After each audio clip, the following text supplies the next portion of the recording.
What's up guys, welcome back to Daniel Talks Football right here on YouTube. I am Daniel and we are back with another video. In this video we are going to be doing a France versus Morocco match reaction. Before we do get into the video, please make sure to like the video, comment down below and also subscribe to the channel. Go over and follow the Instagram and the TikTok, Daniel Talks Football on both. Right, France have just beaten Morocco by 2-0. Theo Hernandez opened the scoring in the 5th minute before Kolo Muani went on to double that lead in the 79th minute. This was heartbreak for Morocco, as we're going to get onto. It's really rough for them. We're going to sort of get into what this meant for this Moroccan side in a bit.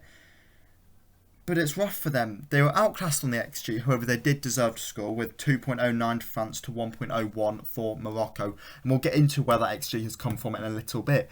But before we do get into that, and I do want to touch on Morocco mainly in this video, because I think their run to the semi-final has been excellent. The first African side to ever reach a semi-final. You've got to look at what this Moroccan squad has been.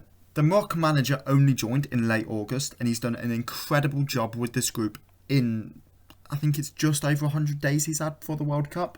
Genuinely incredible from him.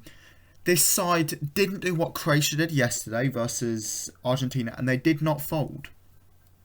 This Moroccan side played excellently throughout, and that scoreline isn't fair. It deserved to be tighter than that. They were really attacking pretty much from ever since Theo Hernandez scored that goal up until the 60th, 70th minute. Morocco were the side on top here, and you could say that they deserve to go through. People like Anahi, Ziyech, Boufal, Amrabat. You could also put in Hakimi and Mazraoui. You've had also people like Saiss and Aguerd. They've all looked excellent throughout this tournament, and there's been a lot of stars that have been born from this Moroccan side, especially Anahi. Nobody had heard of him before this game, obviously playing for Angers out in France. Nobody had heard of him, and now he's going to be a £45 million player. And that is genuinely astonishing, to be honest. Going into that half-time break, it felt like Morocco had missed a chance. I made notes at half-time, and within them I said, it feels like Morocco have missed a chance here to score. They should have scored towards the end, where there was that melee off the corner, where the overhead kick hit the post. It felt like during those final embers of that first half they needed to get a goal, and it felt like they'd missed an opportunity. Then yet they come out for the second half, and I immediately I was wrong about Morocco missing the chance. They came out and they were just as good as they were before.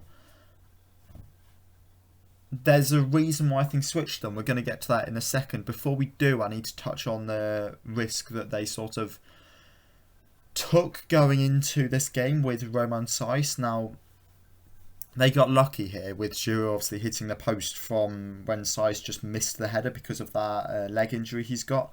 Can't remember if it was a hamstring or a quad injury. You'll have to forgive me for that one. It was a risk which didn't pay off, and obviously he just wasn't fit at all and shouldn't have probably been selected. I understand why he was selected. It was possibly left down to the player, and obviously at that point you're going to want to play for your nation. It wasn't Morocco's day today, but they fought until the end. You look at that chance right towards the end of the game where they nearly got that consolation goal in. They fought right until the end, and you've got to give the players and the fans credit for this. Those fans were incredible tonight, and fair play to Morocco.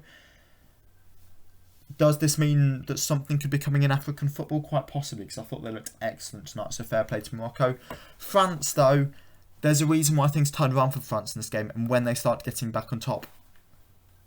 And I can pinpoint the moment that happened. In the 65th minute, they brought Marcus Thuram on for Olivier Giroud. They put Thuram out wide and they moved Mbappe into striker. As soon as they did that, the game changed. Mbappe for that second goal was excellent, an excellent run. You know, he mugged off 3 or 4 of those Moroccan defenders before setting it up for Kolo Muani. It reminds me of that Messi image. I can't remember from who it was against, but where there's 6 defenders around Messi and none of them can get to the ball. That you could see that kind of photo coming there from what Mbappe was doing, because he had all those defenders around him and none of them could catch him. None of them could take the ball off him. I've got to touch on Antoine Griezmann as well. I think his run, well, he made quite a few of them. It was highlighted by Alan Shearer, I think, on the BBC broadcast.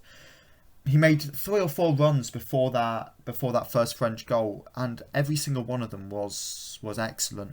You know, every single run of them was, you know, was into the channel, and it was truly excellent.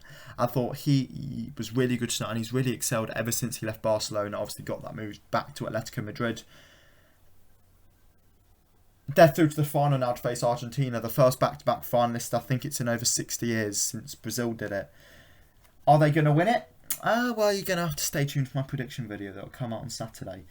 But I think they looked really good tonight. Morocco were excellent, but this French side have been sort of not at their level in the past 2 games versus both England and Morocco, yet have still managed to progress, and that's the sign of a top team.